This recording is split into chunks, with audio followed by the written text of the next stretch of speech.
The Manny Pangilinan-led Metro Pacific Investments expands its portfolio by acquiring a majority stake in a premium ice cream brand. The nearly 200 million peso deal will boost Carmen's Best operations in producing homegrown dairy products for international markets.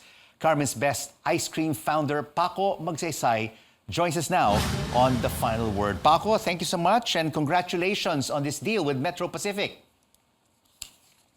Thank you for having me. Well, you know, Carmen's Best, Paco, has already been successful in its own space. How will this partnership with Metro Pacific still be beneficial for your group? Well, I think the fact that they want to get into the agribusiness sector, they also have the same mindset in terms of helping farmers, or what you call farm to table. Their company in Indonesia follow this type of business model, and they'd like to do the same thing here, which is more of a farm to table type concept, which is what we have in Carmen's Best.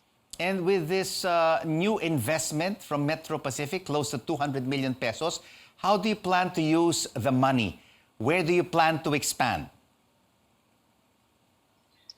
Well, the money that you mentioned was used to buy off our minority shareholders, as well as pay off some loans. So what's left is a lot less than the 200 million you mentioned.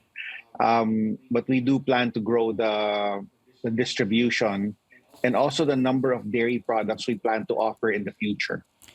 What kind of daily product expansion are you looking at? Because you already have ice cream, which is very popular in the country and it's gaining traction overseas. You have also cheese products, ice cream cakes, milk soap products.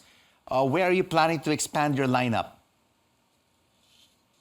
Well, the fact that we have a dairy farm, we can do other dairy products such as drinkable yogurt. We can do a probiotic drink. We can do butter, because we have a dairy farm and everything dairy actually falls under that umbrella. So we're looking forward working with the Metro Pacific Group, and they seem to be very excited and wanting to expand our distribution network. Expanding your distribution network, Paco, only locally or also your international footprint? Eventually, we'll be doing an international play, but we'd like to strengthen our base first, which is here in the Philippines.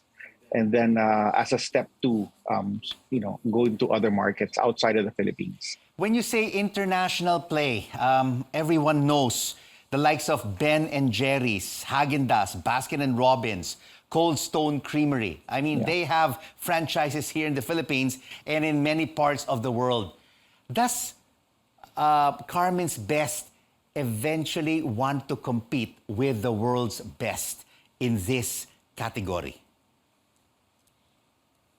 Well, when we first started making the ice cream back in 2011, that's what we had set out to do, is to make ice cream the proper way and the best way we can make it. And in the past 11 years, we've been keeping our word in terms of giving the best quality we can give. And now we can cascade it down to other dairy products, which is why the Carmen's Best name is so strong in the market. And this is what really the MVP group of companies wanted to use, is the Carmen's Best name, and to continue the high quality, which is why I'll be heading the research and development part of the new company. So, but does the injection of ideas, best practices, management of Metro Pacific also help Carmen's Best compete on the international stage against these big players?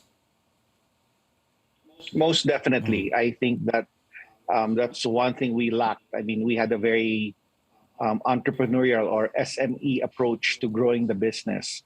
But when the guys came in from Metro Pacific and started talking about, how they wanted to grow it and at what scale, we saw that they have a very different approach. And at the end of the day, we both want to grow the business. After all, my family is still 49% of the business and Metro Pacific's 51%. So we have a common goal. We want to work together and achieve this goal together. The Philippines currently imports nearly all of its annual dairy requirements. How many percent of your raw materials are imported? And how are you coping right now with the rising cost, the falling peso, and higher interest rates? Well, of course, our dairy is primarily locally sourced because we have our own dairy farm. But other items such as flavors and what have you are sourced internationally. So yes, it's really hitting us now. We've not had a price increase in the last 5 years. So we might need to do a price increase in the next few months. Of course, we also understand how difficult the economy is going right now. So we're trying to balance as to what we should do.